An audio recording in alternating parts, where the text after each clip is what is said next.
오늘 함께 보실 말씀은 열왕기하입니다. 열왕기하 2장 1절에서 14절까지의 말씀입니다. 오늘 하나님의 말씀은 열왕기하 2장 1절에서 14절까지의 말씀입니다. 제가 가지고 있는 성경 구약 560쪽 그리고 561쪽에 있습니다. 열왕기하 2장 1절에서 14절까지의 말씀 교독하시겠습니다. 여호와께서 회오리 바람으로 엘리야를 하늘로 올리고자 하실 때에 엘리야가 엘리사와 더불어 길갈에서 나가더니 엘리야가 엘리사에게 이르되 청하는데 너는 여기 머물라 여호와께서 나를 베델로 보내시니라 하니 엘리사가 이르되 여호와께서 살아계신과 당신의 영혼이 살아있음을 결코 생각하니 내가 당신을 떠나지 아니하겠나이다 하자 이에 두 사람이 베델에 있는 선지자의 제자들이 엘리사에게로 나와 그에게 이르되 여호와께서 오늘 당신의 선생을 당신의 머리 위로 데려가실 줄을 아시나이까 하니 이르되 나도 또한 아노니 너희는 잠잠하라 하니라. 엘리야가 그에게 이르되 엘리사야 청하는데 너는 여기 머물라 여호와께서 나를 여리고로 보내시느니라. 엘리사가 이르되 여호와께서 살아계신과 당신의 영혼이 살아있음을 결코 생각하니 내가 당신을 떠나지 아니하겠나이다 하니라. 그들이 여리고에 이르되 여리고에 있는 선지자의 제자들이 엘리사에게 나와 이르되 여호와께서 오늘 당신의 선생을 당신의 머리 위로 데려가실 줄을 아시나이까 하니 엘리사가 이르되 나도 아노니 너희는 잠잠하라. 엘리야가 또 엘리사에게 이르되 청하는데 너는 여기 머물라 여호와께서 나를 요단으로 보내시느니라 하니 그가 이르되 여호와께서 살아계신과 당신의 영혼이 살아있음을 그고 인생하니 내가 당신을 떠나지 아니하겠나이다 하니라. 이에 두 사람이 가니라. 선지자의 제자 50명이 가서 멀리 서서 바라보매 그 두 사람이 요단가에 서 있더니 엘리야가 옷을 가지고 나가 물을 주매 물이 이리저리 갈라지고 두 사람이 마른 땅 위로 건너더라. 건너매 엘리야가 엘리사에게 이르되 나를 내게서 데려감을 당하기 전에 내가 내게 어떻게 할지를 구하라. 엘리사가 이르되 당신의 성령이 하시는 역사가 갑절이나 내게 있게 하소서 하는지라. 그런데 내가 어려운 일을 구하는도다. 그러나 나를 내게서 데려가신 것을 내가 보면 그 일이 내게 이루어지지만 그렇지 아니하면 이루어지지 아니하리라 하고 두 사람이 길을 가며 말하더니 불수레와 불말들이 두 사람을 갈라놓고 엘리야가 회오리 바람으로 하늘로 올라가더라. 엘리사가 보고 소리지르되 내 아버지여 내 아버지여 이스라엘의 여호와 구원하느냐 하니 다시 보이지 아니하는 자. 이에 엘리사가 자기 옷을 다 불로 치고 엘리야의 몸에서 떨어진 겉옷을 주워가지고 돌아와 요단 언덕에 서서 엘리야의 몸에서 떨어진 그의 겉옷을 가지고 물을 치며 이르되 엘리야의 하나님 여호와는 어디 계시나이까 하고 그 물을 치매 물이 이리저리 갈라지고 엘리사가 건너니라. 아멘. 오늘 함께 하실 말씀의 주제는 간절한 기도의 응답, 간절한 기도의 응답이라는 주제로 은혜를 나누고자 합니다. 오늘 조금 예배를 빨리 시작했어요. 왜냐하면 본문 말씀이 이렇게 길기 때문에 빨리 시작해서 아마 아까 우리 기도하시는 분이 다음 주에 해주시면 되겠습니다. 예, 조금 늦으신 것 같습니다. 자, 여러분, 간절한 기도의 응답이라는 주제로 말씀을 나누고자 하는데요. 한 주간 여러분 어떻게 사셨습니까? 한 주간 여러분 각자의 사명 그리고 각자의 소명대로 여러분 살아가셨습니까? 각자의 사명대로 또 소명대로라고 이야기를 하면 많은 분들이 굉장히 부담스러워 하세요. 많은 성도님들이 굉장히 부담스러워 합니다. 사명, 소명 이런 얘기를 하면 굉장히 무거운 이야기라고 생각을 하고요. 또 사명이나 소명은 목회자들이나 혹은 직분자들 좀 큰 직분자, 사실 직분이라는 게 큰 것도 작은 것도 없이 똑같은 직분이고 목사, 장로, 권사, 집사, 서리집사 어느 누구든 간에 성도든 간에 상관없이 우리가 다 직분과 상관없이 사명과 소명이 있을진데 문제는 우리가 그 사명과 소명을 너무 대단하게 여긴다라는 겁니다. 대단하게 여긴다라고 이야기한다는 것은 여러분 하나님께서 주신 사명과 소명이 아무것도 아니다 이런 뜻이 아니라 이 사명과 소명이라는 그 단어 자체가 너무 무겁고 또 어려운 이야기라고 생각을 한다는 거예요. 여러분 우리에게 사명이 무엇입니까? 이 시대에 하나님께서 우리를 부르신 이유가 뭘까요? 단순히 그냥 구원만 받기 위해서? 혹은 단순히 그냥 누군가의 전도에 의해서? 혹은 하나님께서 우리를 부르셨기 때문에 그냥 그걸로 끝이 아니라 이 시대에 우리를 부르신 목적과 이유가 있다는 거죠. 여러분 우리나라가 불과 한 140년 전만 해도 이 땅에 기독교가 없었잖아요. 이 땅에 예수 그리스도의 이름이 그리고 십자가가 없던 거예요. 그러면 우리를 이 땅에 부르신 이유가 있지 않겠습니까? 정말 그 100여 년 기간 동안 한국의 기독교회가 얼마나 성장했고 또 얼마나 무궁한 발전을 했으며 세계에서 미국을 제외한 미국이었나 그 나라를 제외한 세계 2위의 선교사를 보내는 국가가 되었잖아요. 세계에서 가장 많은 선교사가 이 땅에 왔었지만 이제는 세계에서 가장 많은 선교사들을 보내는 나라가 되었어요. 그 얘기는 무슨 뜻이냐면 이제는 그것과 상관이 없다는 겁니다.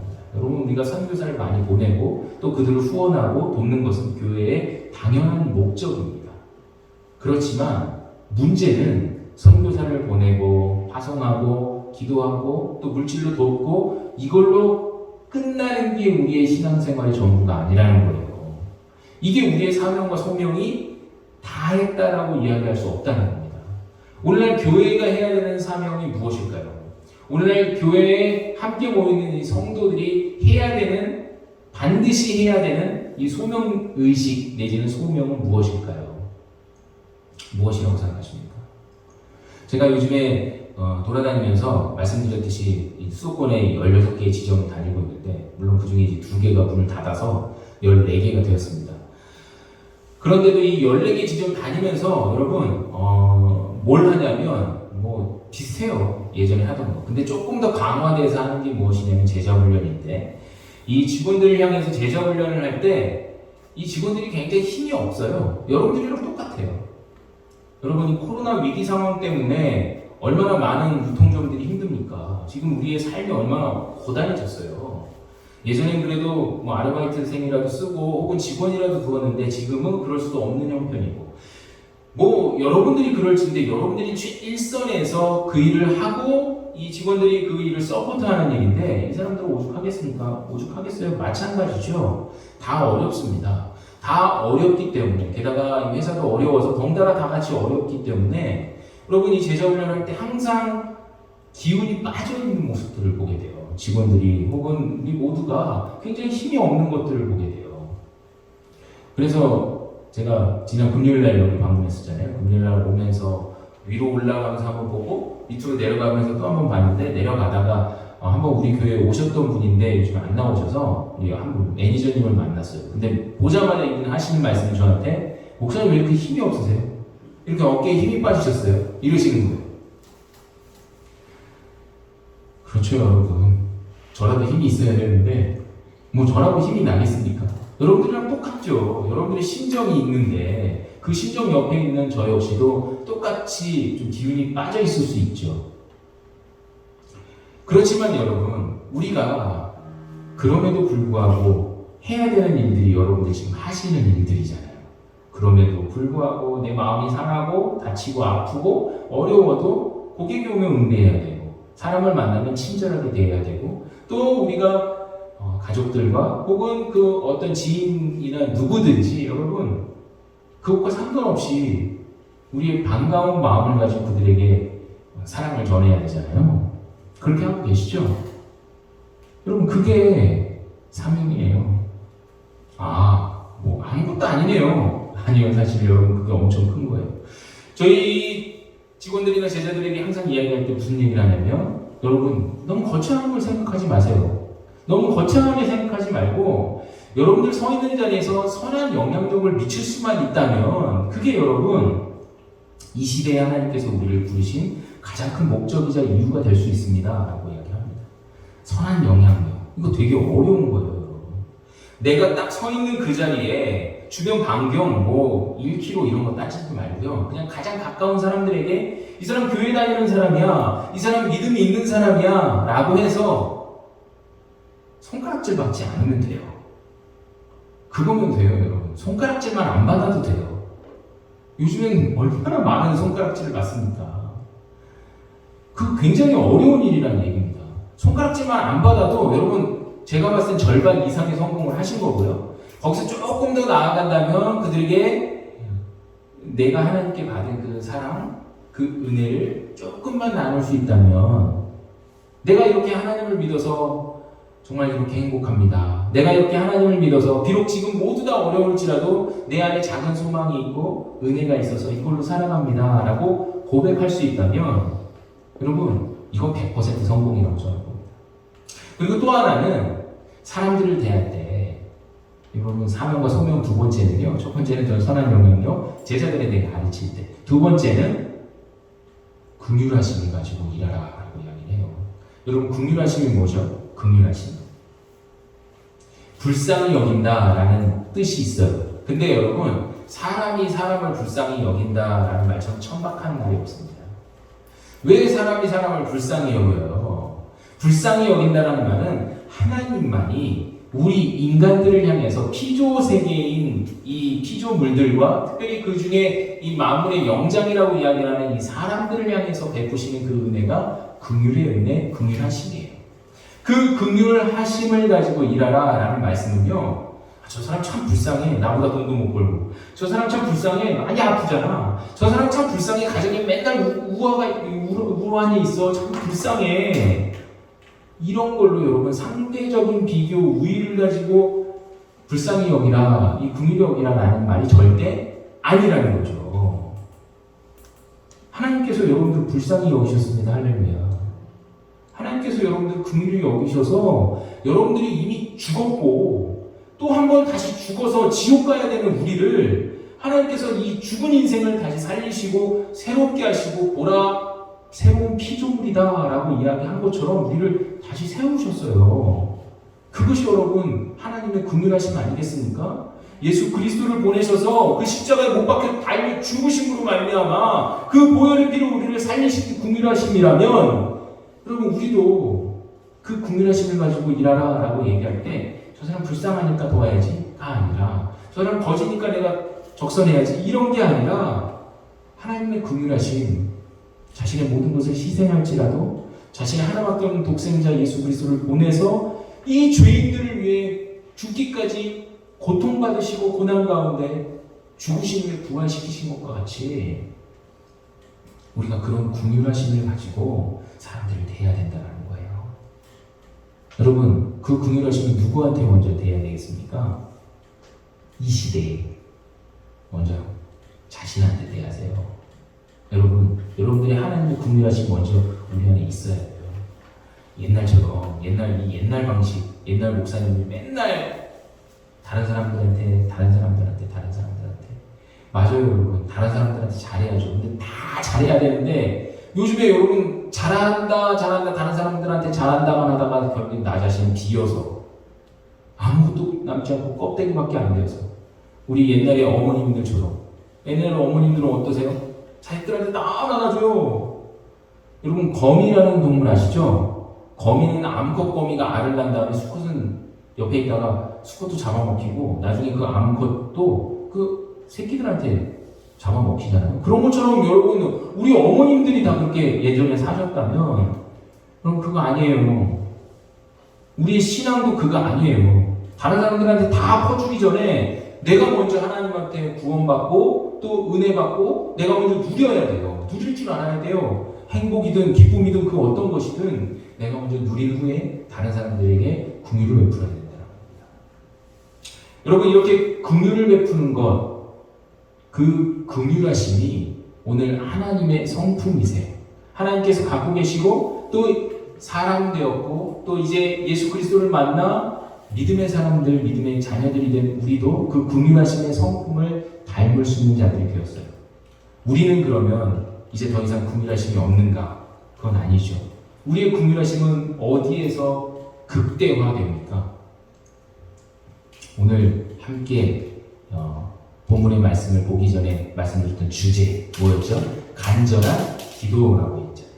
간절한 기도, 그 간절한 기도가 하나님의 긍휼하심을 극대화하시는 놀라운 역사가 된다는 겁니다. 여러분, 간절한 기도 언제 보셨습니까? 죄송합니다. 굉장히 너무 무례하죠. 사실 지금도 하고 있는데, 우리 지금도 하고 있잖아요. 여러분들 각자에게 간절한 기도 제목이 없나요? 다 있습니다. 간절한 기도 제목이 없다라고 생각하시는 분들은 너무 제가 뭐 약간 영지주의적인 발언이라고 생각하실 수 있지만, 여러분들 안에 계신 그 성령께서 탄식하시면서 지금 기도하시는 제목들이 있거든요.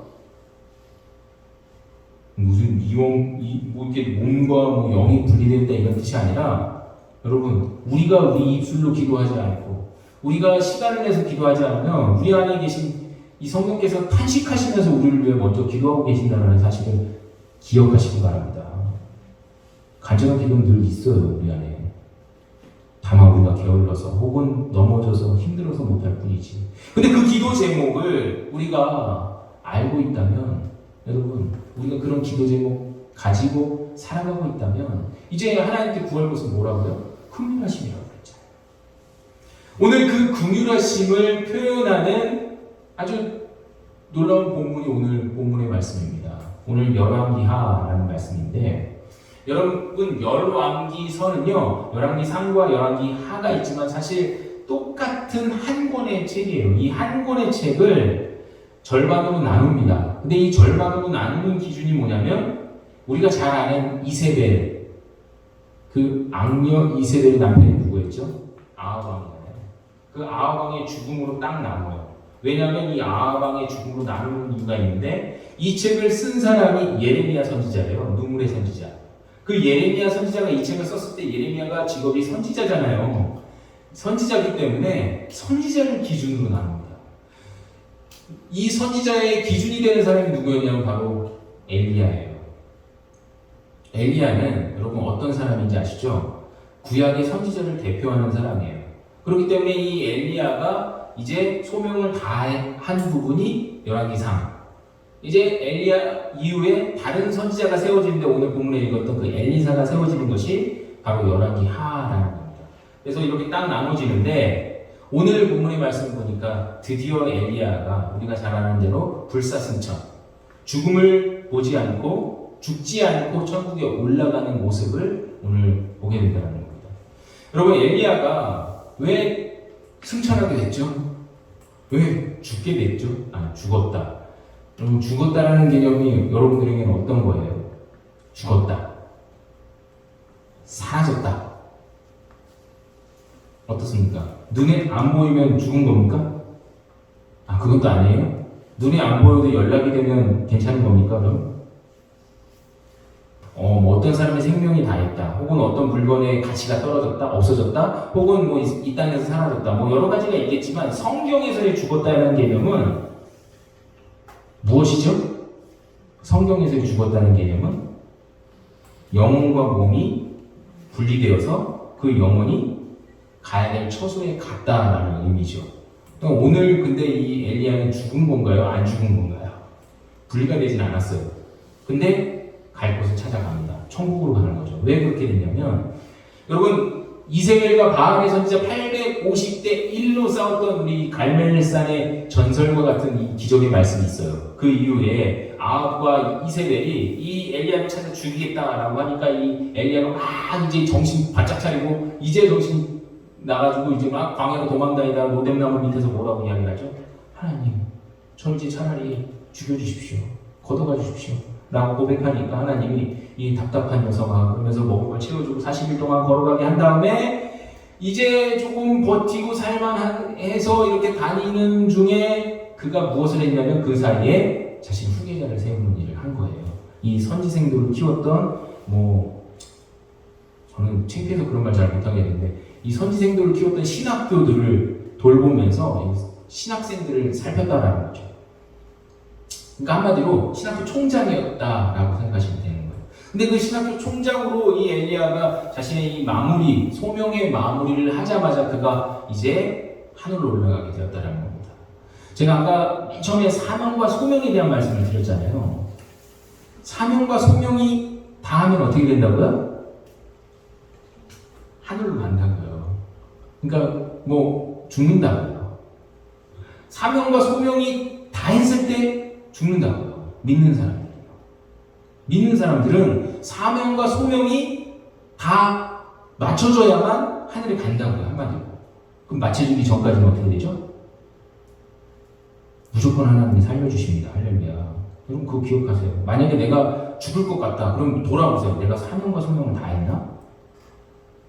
근데 못한 것 같죠? 그럼 기도하셔야 돼요. 하나님 제가 아직 사명과 소명을 다 못한 것 같은데 이게 무슨 말입니까? 그리고 그렇게 그 기도줄 붙잡고 나아가면 히스기야와 같은 역사가 있게 될 줄 믿습니다. 근데 아무리 생각해도 다 한 것 같고 아무리 생각해도 없는 것 같아요. 그럼 그건 여러분 뭐가 문제죠? 다 했으면 할렐루야지만 없는 것 같으면 여러분 다시 생각해 보셔야 돼요. 나의 인생에 대해서 정말 내가 제대로 살았나? 자 여러분 그렇게 오늘 소명을 마친 엘리야가 올라갑니다. 이제 올라가기 전에 길갈에 머물러 있는데 엘리사가 와요. 그의 수제자는 아니었고 갑자기 여기서 훅하니 나옵니다. 이 엘리사가 나타나는데 이 엘리사가 엘리사니까 우리가 생각할 땐 뭐 같은 엘신가? 아니면 농담입니다. 이렇게 생각하기는 쉬운데 아니요. 전혀 다른 뜻이에요. 이 엘리사가 이제 엘리야를 붙잡고 이야기를 합니다. 나 당신과 끝까지 갈 겁니다. 근데 엘리야는 뭘 준비하고 있었어요? 하늘로 올라가는 걸 준비하고 있었어요. 이제 죽음을 준비하는 거예요. 그가 어떻게 죽을지 본인도 알았을까요? 몰랐을까요? 몰랐을 것 같은데 왜냐면 너무 놀라운 사건이니까요. 불말과 불병거가 내고 와서 그를 태우고 갔는데 여러분 이게 보통 상식 안에서 해결될 수 있는 문제는 아니잖아요. 여러분 이게 아무리 내가 놀라운 일들을 저지르고 기적을 베풀었던 사람이라도 그도 사람인데 하늘에서 불말과 불병거가 내려와서 내가 그걸 타고 올라간다고 생각하면 그건 여러분 놀랄 노자예요. 어쨌거나 이제 내가 하나님께서 부르신다는 건 알게 되었는데 엘리사가 자꾸 붙잡는 거예요. 못 가게 막 막는 거예요. 난 끝까지 당신과 가겠다는 거예요. 엘리사는 왜 그랬을까요, 여러분? 왜 그렇게 엘리사는 엘리야를 붙잡고 쫓아났을까요? 2절과 4절과 6절 말씀을 보면 그가 어떤 마음을 품었는지 알 수 있습니다. 2절, 4절, 6절에 똑같은 표현이 나와요. 엘리사가 이르되 여호와께서 살아계심과 당신의 영혼이 살아있음을 두고 맹세하노니 내가 당신을 떠나지 아니하겠나이다 라고 이야기를 합니다. 하나님의 살아계심과 당신의 영혼이 살아있다. 하나님의 살아계심은 많이들 당시에 사용했던 말인데 그러면서 막 맹세도 하고 하나님께 기도도 하고 했는데 당신의 영혼이 살아있음을 두고 라고 이야기해요. 이 얘기는 조금 틀린 얘기예요. 당신의 영혼이 살아있다. 아직 죽지 않았다. 당신이 살아있을 때 내가 끝까지 한번 쫓아가겠다라는 얘기입니다. 여러분 어떨 때 사람이 가장 간절해지냐면요. 전 최근에도 간절해져 본 적이 있어요. 며칠 전에 제가 백신 맞은 다음에 많이 아팠다고 그랬잖아요. 누워있는데 뭐 심장이 이상하게 뛰는 것 같은 거예요. 부정맥 같은 느낌이 있는 거예요. 그래서 이렇게 죽나? 아직 제대로 사용도 못한 것 같은데 굉장히 속으로 간절해지는 거죠. 그러니까 사람이 아플 때 또 우리 엄마들 우리 애기들 아팠을 때 여러분 얼마나 간절했어요. 응급실 뛰어가고 싶은 적 많이들 있으시잖아요. 응급실 뛰어갈 때 여러분 엄마들이 어떻게 뛰어가죠? 제가 병원 원목도 했었는데 귀신 산발을 해서 뛰어오시는 분들 많아요. 정말 내복만 입고 오신 분도 있고 정말 택시에서 딱 내렸는데 택시비를 안 주고 막 뛰어오시는 분도 있고 왜냐면 애기를 살려야 되겠다. 사실은 응급실 온다고 참 그렇게 뛰어왔는데도 의사들은 대연하게 그냥 저쪽 가서 누이세요. 간호사들 보고 뭐 준비하세요. 뭐 대충 얘기하는데 엄마들은 막 안절부절 하잖아요. 그럴 때 여러분 우리 엄마들의 간절함 여러분들 다 아시죠? 그런 간절함들이 있잖아요. 또 남자들은 사실 군대 가면 언제 이 군대 전역이 끝날까 하고 세는 거 그 간절함도 또 있어요. 자 이런 다양한 간절함이 있지만 오늘 이 엘리사의 간절함은 무엇이었습니까? 끝까지 엘리야를 붙들고 당신이 나에게 이것을 주기 전까지는 절대로 가지 않겠다라고 이야기합니다. 근데 그 얘기를 끝까지 안 해요. 뭘 먼저 달라고 하는지. 9절에 보면 이제 엘리야가 이 길갈 베델 그리고 이 마지막으로 여리고에 이르면서 여리고 그리고 요단강에 이르면서 마지막으로 이제 엘리사를 떼놓으려고 엘리야가 엘리사에게 이야기합니다. 9절에 구하라 라고 이야기해요. 구하라. 그 전까지 엘리사는 한마디도 안 했어요. 뭘 달라고 하는지. 그냥 끝까지 쫓아가는 거예요. 왜요? 그게 자신의 사명이라고 생각했던 거예요. 사명을 시작하기 위해서, 소명을 시작하기 위해서 이걸 꼭 받아야겠다는 거예요. 꼭 이게 있어야 된다는 거예요. 그러니까 구하라라고 이야기를 하죠. 그래서 구하라라고 하자마자 그가 기다렸다는 듯이 얘기를 합니다. 9절에 뭐라고 이야기를 합니까? 엘리사가 이르되 당신의 성령이 하시는 역사가 갑절이나 내게 있게 하소서 하는지라. 아멘. 여러분, 솔로몬도 우리가 만약에 솔로몬처럼 1,000번째는 하루씩 1,000번 드린 게 아니라 한꺼번에 1,000번째의 제물을 하나님께 드렸던 거예요. 예루살렘 성에 있는 모든 양들을 1,000마리를 갖다가 바친 거예요. 한마디로 여러분. 그 1,000번째를 드리면서 우리 만약에 하나님께서 우리한테 그럼 너 뭐 줄까? 라고 할 때 여러분들 뭐 받으시겠어요? 정말 솔로몬처럼 지혜를 받겠습니까? 어떤 분들은 아마 영생 불사를 얘기하실 분들이 있을 거고 또 어떤 분들은 그냥 세계 최고의 가부가 되게 해주세요. 그럴 수도 있어요. 마찬가지로 엘리사도 지금 엘리야가 이 놀라운 성령의 역사와 능력을 가졌던 이 엘리야 선생님이 이 총장님이 이 엘리사 이 학생에게 구하라고 이야기를 하잖아요. 그럼 이 엘리사는 뭘 구하면 될까요? 당신처럼 정말 뭐 놀라운 역사는 했지만 보세요. 아합하고 이세벨한테 쫓기다가 결국에 이렇게 죽잖아요. 하늘로 올라가잖아요. 그러니까 당신처럼 이렇게 그러지 말고 저에게도 이스라엘을 다스릴 권리, 권한 뭐 이런 것들을 주십시오. 뭐 이렇게 얘기할 수도 있고 아니면 세계 최고의 뭐 힘을 주십시오. 뭐 슈퍼맨처럼 뭐 하늘 타고 날아다니고 뭐 이런 능력을 좀 주십시오 할 수 있는데 그가 구한 것은 이거였어요. 무엇입니까? 사명과 소명을 감당하기 위한 능력. 사명과 소명이 본인한테 있는데 그것을 해야만 하는 입장에서 꼭 가져야 되는 그 힘. 그것이 무엇입니까? 성령을 당신보다 갑절의 은사를 더 주십시오라고 이야기합니다. 여기서 말할 때 물론 이 성경 달고 보면 엘리야보다 엘리사가 딱 2배 정도의 역사가 더 있어요. 기록된 게. 그래서 오늘 그 얘기라고 생각을 하시겠지만 사실 그 얘기 아니에요. 이 주석학자들이 보면 이 얘기를 보면 엘리사 옆에 같이 다녔던 50명의 다른 선지생들이 있어요. 그러니까 엘리야랑 엘리사랑 둘이서만 다녔던 게 아니에요. 사실 그 뒤를 따라왔던 50명의 선지생들이 있었어요. 이들보다 갑절의 은사를 달라는 거예요. 그냥 엘리야 당신이 아니라 이 선지생들보다 갑절의 은사를 달라는 거예요. 여러분 이 선지생들도 엘리야가 오늘 하늘에 올라갈 것을 알 정도로 능력이 있던 사람들이에요. 근데 그들보다 갑절 그리고 엘리야 당신보다 갑절이라는 얘기를 하는 거예요. 그러니까 이들의 우두머리가 되어서 이 이스라엘에 지금 왕들을 대적할 수밖에 없죠. 왕들이 우상숭배를 했으니까. 왕들을 대적하고 왕들을 돕고 또 이 이스라엘을 통해서 하나님께서 훗날 이 선지자들을 통해서 예언했던 그 메시아께서 오셔야 되는데 그 일들을 마치기 위한 모든 징검다리와 예언과 역사들을 본인이 할 수 있도록 부디 당신께서 그것을 구해 주십시오라고 이야기합니다. 여러분 엘리야가 그 일을 본인이 직접 하겠다라는 얘기 아니라 구하라라고 하면서 오늘 10절 이렇게 이야기하죠. 이르되 내가 어려운 일을 구하는도다. 그러나 나를 내게서 데려가시는 것을 내가 보면 그 일이 내게 이루어지려니 라고 이야기를 합니다. 여러분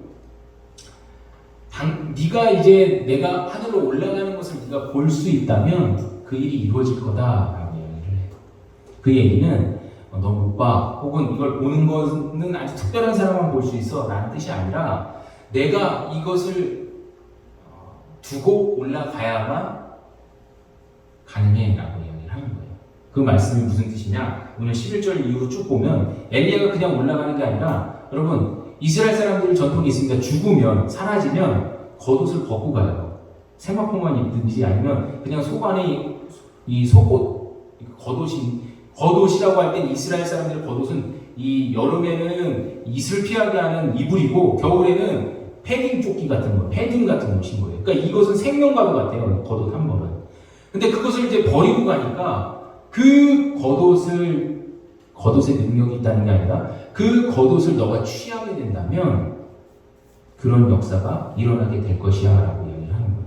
그래서 12절 이후에 보면 몸에서 떨어진 겉옷, 23절에 겉옷을 붙잡고 그것을 요단강에 이렇게 치니까 요단강이 쩍쩍 갈라지고 그 이후부터 엘리사의 이 시대가 시작되었다는 것을 보게 돼요. 그러니까 여러분, 엘리야는 이 일들이 나로부터 나가는 것이 아니라 내가 죽고 하늘로 올라가야만 하나님께서 너에게 그 다음으로 부어주실 거다라고 얘기를 하는 거예요. 사랑하는 성도 여러분, 엘리야가 능력이 있던 것이 아니라 하나님이 능력이 있으신 겁니다. 할렐루야. 우리가 생각할 때 다른 사람들한테 기도 부탁을 많이도 해요. 뭐 목사님 이렇게 기도해 주십시오. 혹은 뭐 어느 장로님, 뭐 옛날에 우리 기도 많이 날 때 기도 원장님 주로 권사님이었는데 막 기도를 해요. 막 뭘 본다고, 뭘 안수받는다고, 뭘 능력이 나타난다고 막 쫓아다니고 막 옛날엔 그랬어요.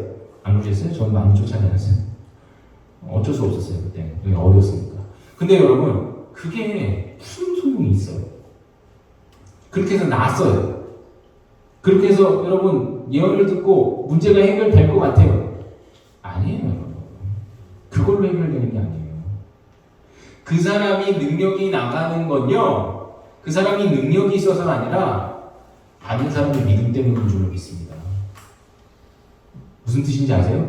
내가 가서 어떤 사람한테 안수를 받아요. 그럼 그 안수하는 사람이 능력이 있는 게 아니라 내가 가지고 간절하게 갔던 머리를 들이밀고 안수를 받으려고 했던 내 믿음 때문에 하나님께서 그 사람의 손을 통해서 역사하신 것 뿐이에요.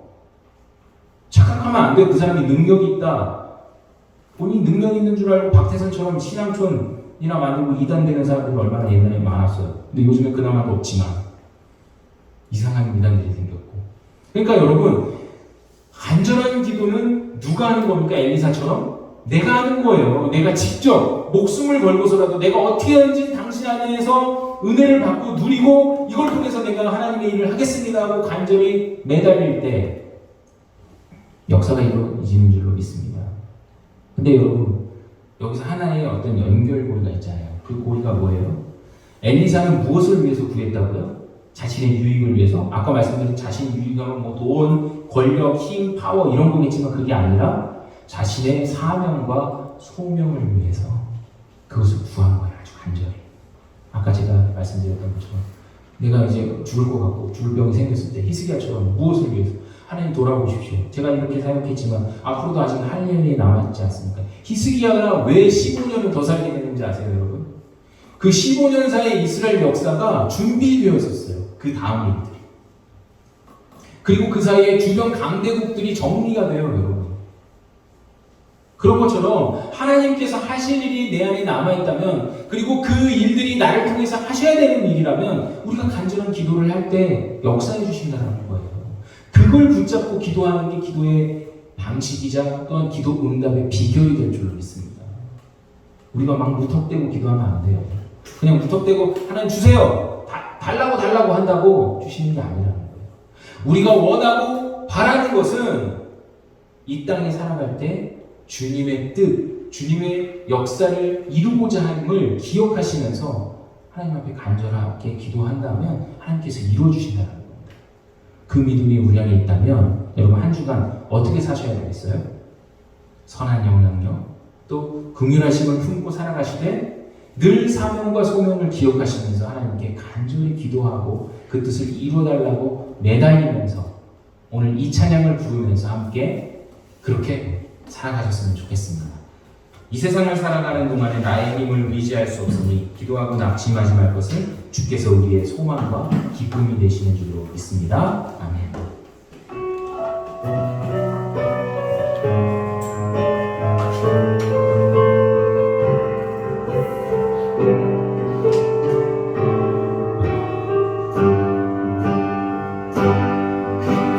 이 세상을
예수님의 성품이 나의 인격이 되고 성령님의 권능이 나의 능력이 되기를 원합니다. 이게 우리의 사명과 소명을 이루는 길이며 방식이며 또한 기도 응답의 놀라운 역사의 은혜가 될 줄로 믿습니다. 오늘 이런 믿음을 가지고 하나님 앞에 나아가는 모든 자들마다 주께서 함께 하실 줄로 믿습니다. 우리 다 같이 기도하겠습니다. 하나님, 우리가 하나님을 향해 기도할 것은 우리의 믿음이 하나님을 향해 온전히 나아있고 또한 특별히 이 믿음으로 말미암아 하나님을 바라보고 의지할 때마다 하나님의 성품이 나의 성품이 되며 또한 예수님의 능력이 나의 능력이 되고 또한 예수님의 꿈이 나의 꿈이 되며 또한 성령님의 능력이 나의 능력이 될 수 있도록 아버지 하나님, 우리가 기도하는 수밖에 없는 줄로 압니다. 하나님, 우리가 이 믿음을 가지고 하고 살아갈 때 우리의 사명과 소명이 나가는 그날까지 오늘 엘리야가 하늘로 불사승천한 것과 같이 우리가 어느 순간 하나님 앞에 또한 부르심을 받을 때 아버지 하나님, 우리가 하나님의 일을 잘 감당하였습니다. 아버지 하나님, 우리가 주님 앞에 간절히 기도하여서 주의 긍휼하심을 입고 그 능력으로 이 땅 가운데 살아갔으며 또한 그 능력으로 우리가 하나님을 바라보았고 또한 그 능력으로 주님의 역사하심을 드러내며 살았습니다라고 고백하게 될 줄로 믿습니다. 오늘 이 믿음을 가지고 살아가는 우리 사랑하는 성도들을 함께하여 주옵시고 한 주간도 이 믿음으로 살아갈 때 놀라운 은혜와 사랑으로 부어주시며 주의 믿음으로 주의 권능으로 우리를 새롭게 하시고 주의 하나님 놀라운 은혜와 사랑으로 역사하여 주시옵소서. 한 주간도 돌보시고 인도하시고 함께하시는 은혜가 우리 가운데 있기를 원하면서 오늘 말씀 영상 계신 예수 그리스도 이름으로 기도했습니다. 아멘.